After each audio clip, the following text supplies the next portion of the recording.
الیاس علیہ السلام کے بعد یسع علیہ السلام تشریف لائے۔ اللہ تعالیٰ نے ان کا ذکر سورۃ الانعام آیت 86 میں فرمایا ہے۔ وَإِسْمَاعِيلَ وَالْيَسَعَ وَيُونُسَ وَلُوطًا وَكُلًّا فَضَّلْنَا عَلَى الْعَالَمِينَ۔ اور اسماعیل کو اور یسع کو اور یونس کو اور لوط کو اور ان میں سے ہر ایک کو تمام جہان والوں پر ہم نے فضیلت دی۔ اسی طرح سورہ صاد آیت 48 میں فرمایا، وَاذْكُرْ إِسْمَاعِيلَ وَالْيَسَعَ وَذَا الْكِفْلِ وَكُلٌّ مِّنَ الْأَخْيَارِ۔ اور اسماعیل، یسع اور ذوالکفل کا بھی ذکر کیجئے، یہ سب بہترین لوگ تھے۔ یسع علیہ السلام بعض مورخین کے نزدیک ہارون علیہ السلام کی اولاد میں سے ہیں، اور بعض کے بقول یوسف علیہ السلام کی نسل سے ہیں، اور یہ الیاس علیہ السلام کے چچا زاد بھائی تھے۔ ان کے باپ کا نام عدی تھا، گویا آپ کا پورا نام یسع بن عدی علیہ السلام تھا۔ یسع علیہ السلام کے بارے میں بھی کسی اہل علم نے تفصیل بیان نہیں کی، صرف اتنا مذکور ہے کہ وہ پیغمبروں میں سے تھے۔ اللہ تعالیٰ نے ان کا قصہ ذکر نہیں فرمایا، نہ صحیح احادیث میں ان کے بارے میں کچھ ذکر آیا ہے، بس اسرائیلی روایات ملتی ہیں۔ یسع علیہ السلام الیاس علیہ السلام کے نائب اور خلیفہ تھے۔ چھوٹی عمر ہی سے ان کی رفاقت میں رہنے لگے تھے، اور ان کی وفات کے بعد اللہ تعالیٰ نے بنی اسرائیل کی ہدایت و رہنمائی کے لیے یسع علیہ السلام کو نبوت سے سرفراز فرمایا، اور انہوں نے الیاس علیہ السلام کے طریقے ہی پر بنی اسرائیل کی رہنمائی فرمائی۔ یہ معلوم نہیں ہو سکا کہ انہوں نے کتنی عمر مبارک پائی اور بنی اسرائیل میں کتنے عرصے تک حق تبلیغ ادا کیا۔ یسع علیہ السلام کی وفات کے بعد بنی اسرائیل بدحالی کا شکار ہو گئے، ان پر جابر حکمران مسلط ہو گئے، انہوں نے دین کو دنیا سے جدا کر دیا۔ ان حکمرانوں نے خوب ظلم کیا، بنی اسرائیل میں سے ہونے کے باوجود وہ بہت بڑے فاسق بن کر سامنے آئے، وہ لوگوں کو اپنا غلام بنا کر رکھتے۔ دوسری طرف بنی اسرائیل کئی مارکوں میں شکست سے دوچار ہوئے۔ بنو عمالقہ کے ساتھ ایک مارکے میں تو انہیں نہایت بری طرح شکست ہوئی، اور بنو عمالقہ نے بنی اسرائیل سے وہ تابوت چھین لیا جو کہ لکڑی کا تھا، اور وہ اس سے برکت حاصل کیا کرتے تھے۔ اپنے مارکوں اور لڑائیوں میں وہ اس کو ساتھ لے جایا کرتے تھے۔ جب بنی اسرائیل اس کو دیکھتے تو ان پر سکینت بھی نازل ہوا کرتی تھی۔ اس تابوت میں آل موسیٰ اور آل ہارون کے باقی ماندہ آثار تھے۔ کہا جاتا ہے کہ اسی میں موسیٰ علیہ السلام کے صحیفے اور تورات کی تختیاں تھیں۔ موسیٰ علیہ السلام کا عصا بھی تھا، آپ کے کپڑے بھی محفوظ تھے۔ اسی طرح ہارون علیہ السلام کی کچھ نشانیاں بھی تھیں، بلکہ ایک روایت میں تو یہ بھی ہے کہ اس میں آسمان سے نازل ہونے والا من و سلوہ کا مرتبان بھی تھا جو وہ وادی تیہ میں کھاتے رہے تھے۔ بہرحال یہ صندوق اس مارکے میں ان کے ہاتھوں سے نکل گیا، اس پر بنو عمالقہ نے قبضہ کر لیا۔ اس طرح بنی اسرائیل کا افتراق اور انتشار بڑھتا چلا گیا، یہاں تک کہ بادشاہوں پر بھی اس کے اثرات پڑے اور یہ صندوق انہیں بھی نہ مل سکا، یہاں تک کہ اللہ کے ایک معزز پیغمبر شمویل علیہ السلام ظہور پذیر ہوئے۔ انہیں شمعون بھی کہا جاتا ہے۔ عربی زبان میں اس کے مترادف لفظ اسماعیل بنتا ہے، اور ان کا نام شمویل اس وقت عربی زبانوں کی کتابوں میں عام ہو چکا ہے۔ شمویل علیہ السلام نے دعوت توحید شروع کی، انہیں حق کی طرف بلانے لگے۔ چونکہ بنی اسرائیل اپنے انتشار اور تفرقے کو ایک عظیم مصیبت سمجھ رہے تھے، وہ ان کی دعوت کو قبول کرنے لگے۔ پھر انہیں یہ احساس ہوا کہ ایک بادشاہ کا ہونا بھی نہایت ضروری ہے تاکہ وہ ان کے دنیاوی معاملات اور سیاسی امور کی باغ ڈور سنبھالے۔ چنانچہ اکٹھے ہو کر شمویل علیہ السلام کے پاس آئے، کہنے لگے، ہم میں سے ایک شخص کو منتخب کر دیجئے جو ہم پر حکومت کرے، اور ظالموں سے بدلہ لینے کے لیے جب لڑائی ہو تو وہ ہماری قیادت کرے۔ قرآن کریم میں اس قصے کو بہت وضاحت سے بیان کیا گیا ہے۔ اللہ تعالیٰ سورۃ البقرہ آیت 246 میں فرماتے ہیں، أَلَمْ تَرَ إِلَى الْمَلَإِ مِنْ بَنِي إِسْرَائِيلَ مِنْ بَعْدِ مُوسَى إذ قالوا لنبي لهم ابعث لنا ملكا نقاتل في سبيل الله قال هل عسيتم إن كتب عليكم القتال ألا تقاتلوا قالوا وما لنا ألا نقاتل في سبيل الله وقد أخرجنا من ديارنا وأبنائنا فلما كتب عليهم القتال تولوا إلا قليلا منهم والله عليم بالظالمين۔ کیا آپ نے موسیٰ کے بعد والی بنی اسرائیل کی جماعت کو نہیں دیکھا جبکہ انہوں نے اپنے پیغمبر سے کہا کہ کسی کو ہمارا بادشاہ بنا دیجئے تاکہ ہم اللہ کی راہ میں جہاد کریں؟ پیغمبر نے کہا ممکن ہے کہ جہاد فرض ہو جانے کے بعد تم جہاد نہ کرو۔ انہوں نے کہا بھلا ہم اللہ کی راہ میں جہاد کیوں نہ کریں گے؟ ہم تو اپنے گھروں سے نکالے گئے ہیں اور بچوں سے دور کر دیے گئے ہیں۔ پھر جب ان پر جہاد فرض ہوا تو سوائے تھوڑے سے لوگوں کے سب پھر گئے اور اللہ ظالموں کو خوب جانتا ہے۔ اللہ تعالیٰ فرما رہے ہیں کہ یہ واقعہ موسیٰ علیہ السلام کے بعد پیش آیا اور علماء اس پر متفق ہیں کہ یہ شمویل علیہ السلام کا واقعہ ہے۔ بنی اسرائیل کہنے لگے اے شمویل ہمارے لیے ایک حاکم مقرر کر دیجئے تاکہ ہم اس کی سربراہی میں علم جہاد بلند کریں اور بنو عمالقہ کو شکست دے کر ان سے انتقام لیں۔ شمویل علیہ السلام اور یوشع علیہ السلام کے درمیان 460 سال کا فاصلہ ہے۔ بنی اسرائیل کو جہاد کیے ایک طویل عرصہ گزر چکا تھا جبکہ وہ فتح یاب ہوئے تھے۔ اس وقت تو وہ بری طرح شکست خوردہ تھے۔ شمویل علیہ السلام کہنے لگے مجھے تو محسوس ہوتا ہے کہ تم صرف زبان کی حد تک یہ کہہ رہے ہو، جہاد فرض ہونے پر تم پیچھے ہٹ جاؤ گے۔ انہوں نے کہا یہ کیسے ممکن ہے جبکہ بنو عمالقہ نے ہمیں بہت تکالیف پہنچائی ہیں، ہمیں القدس سے نکال دیا۔ بخت نصر بادشاہ نے ہماری بہت بڑی تعداد کو قتل کیا ہے، لہٰذا ہم تو ان سے ضرور لڑیں گے۔ پھر اللہ تعالیٰ نے شمویل علیہ السلام پر وحی نازل کی کہ جہاد فرض ہو چکا ہے۔ جب بنی اسرائیل نے یہ خبر سنی تو سوائے چند ایک کے سب نے جہاد سے منہ موڑ لیا، اور یہ وہی لوگ تھے جو کچھ دیر پہلے پختہ عہد و پیمان کر رہے تھے کہ ہم جہاد کریں گے۔ شمویل علیہ السلام کے ساتھ رہنے والوں کی تعداد 8000 تھی، جبکہ پیچھے ہٹنے والے لاکھوں کی تعداد میں تھے، اس لیے کہ جب بنی اسرائیل مصر سے آئے تھے تو ان کی تعداد 6 لاکھ تھی، اور اس وقت تک تعداد بہت بڑھ چکی تھی۔ اب جو لوگ جہاد کے لیے تیار ہوئے انہوں نے پوچھا کہ ہماری قیادت کون کرے گا؟ شمویل علیہ السلام نے انہی میں سے ایک شخص طالوت کو منتخب کیا۔ طالوت بن قیش یعقوب علیہ السلام کے بیٹے بنیامین کی نسل سے تھا۔ طالوت سے پہلے بنی اسرائیل کے جتنے بادشاہ تھے تمام کے تمام یہودا بن یعقوب کی نسل سے تھے۔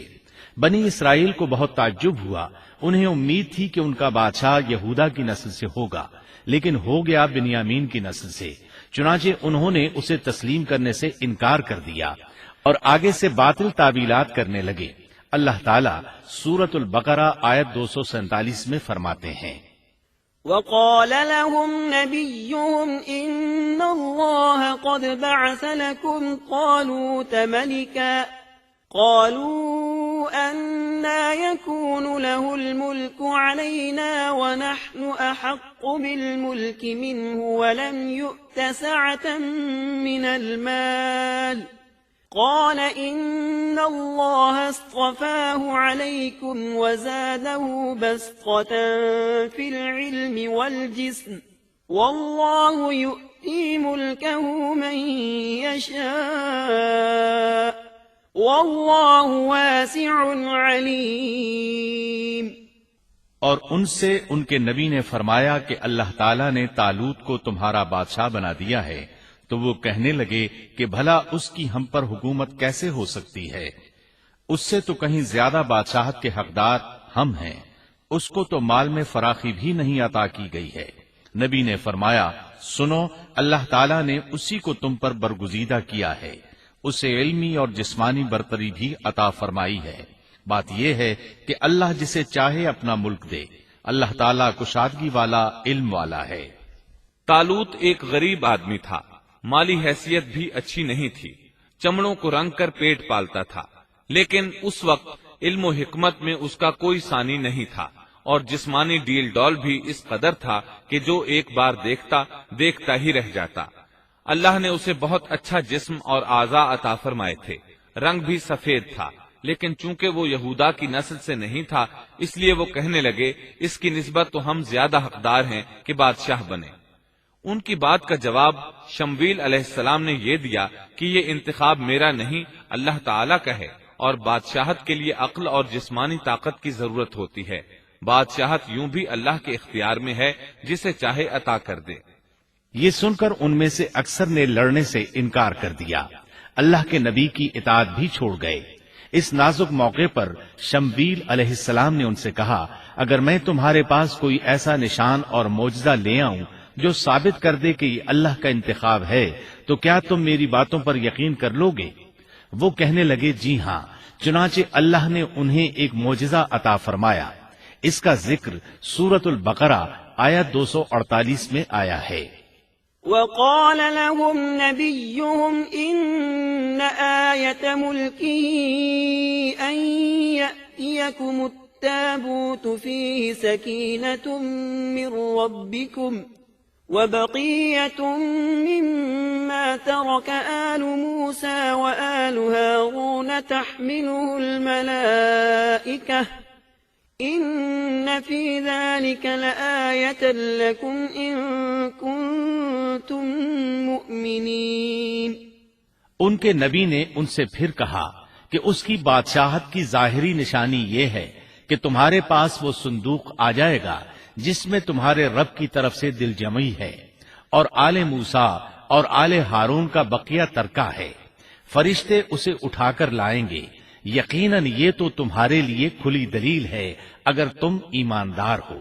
اس آیت میں اللہ تعالیٰ نے شمویل علیہ السلام کی نبوت اور طالوت کی بادشاہی ثابت کرنے کے لیے نازل ہونے والے معجزے اور علامات کا ذکر کیا ہے، یعنی وہ تابوت جسے بنو عمالقہ نے چھین لیا تھا وہ واپس آ جائے گا اور فرشتے اسے اٹھا کر لائیں گے۔ چنانچہ لوگوں کے دیکھتے ہی دیکھتے اللہ کے فرشتوں نے اس تابوت کو لا کر طالوت کے سامنے پیش کر دیا۔ یہ معجزہ دیکھ کر وہ مطیع ہو گئے۔ اب طالوت ان لشکروں کو لے کر دشمن کی طرف بڑھے۔ اللہ تعالیٰ سورۃ البقرہ آیت 249 میں فرماتے ہیں، فلما فصل طالوت بالجنود قال إن الله مبتليكم بنهر فمن شرب منه فليس مني ومن لم يطعمه فإنه مني إلا من اغترف غرفة بيده فشربوا منه إلا قليلا منهم۔ جب طالوت لشکروں کو لے کر نکلے تو کہا، سنو، اللہ تمہیں ایک نہر سے آزمانے والا ہے، جس نے اس میں سے پانی پی لیا وہ میرا نہیں، اور جو اسے نہ چکھے گا وہ میرا ہے۔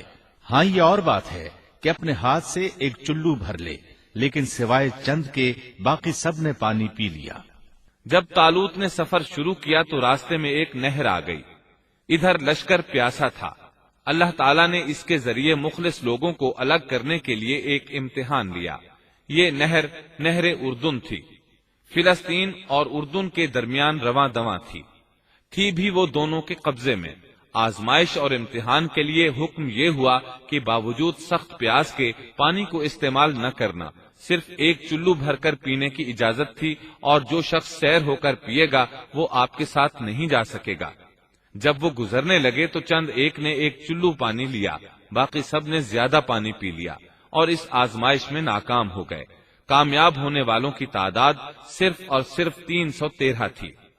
صحیح بخاری میں سیدنا برا بن عازب رضی اللہ عنہ سے روایت ہے کہ ہم اصحاب محمد صلی اللہ علیہ وسلم آپس میں یہ باتیں کیا کرتے تھے کہ غزوہ بدر میں شریک ہونے والوں کی تعداد طالوت کے ساتھیوں کے برابر تھی۔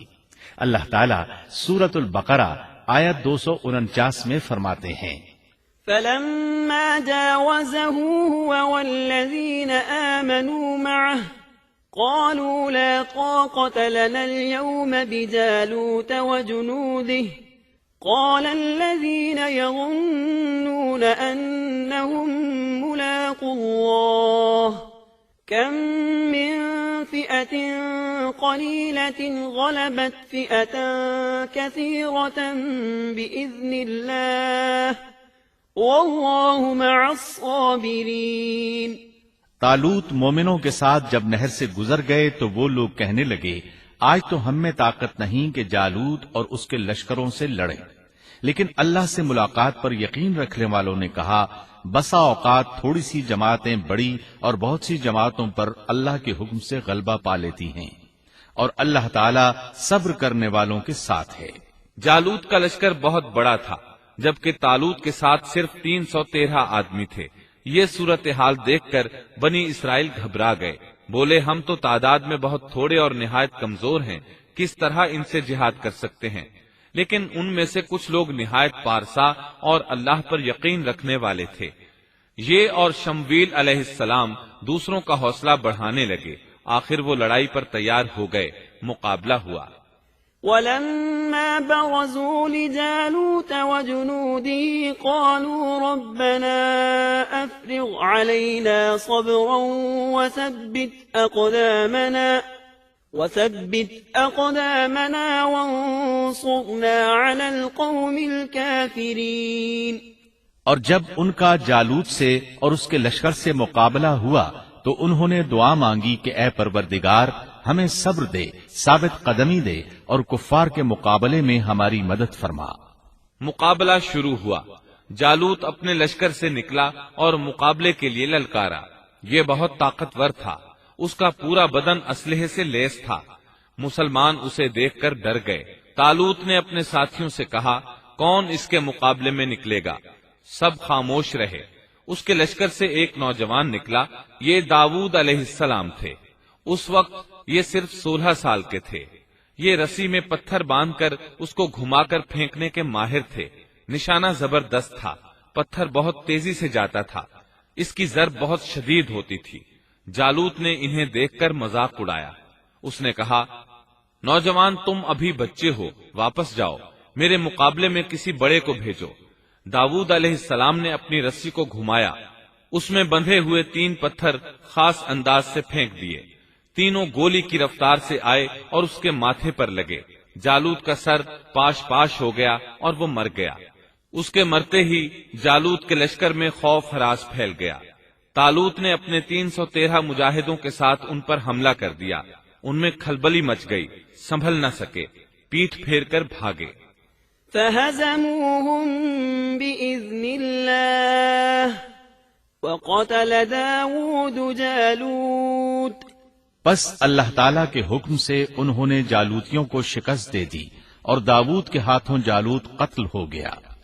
یوں اللہ تعالیٰ نے بنی اسرائیل کو دوبارہ غلبہ عطا فرمایا۔ فتح کے بعد طالوت نے داؤد علیہ السلام کو اپنا داماد بنا لیا۔ اس طرح داؤد علیہ السلام طالوت کے بعد بادشاہ بنے۔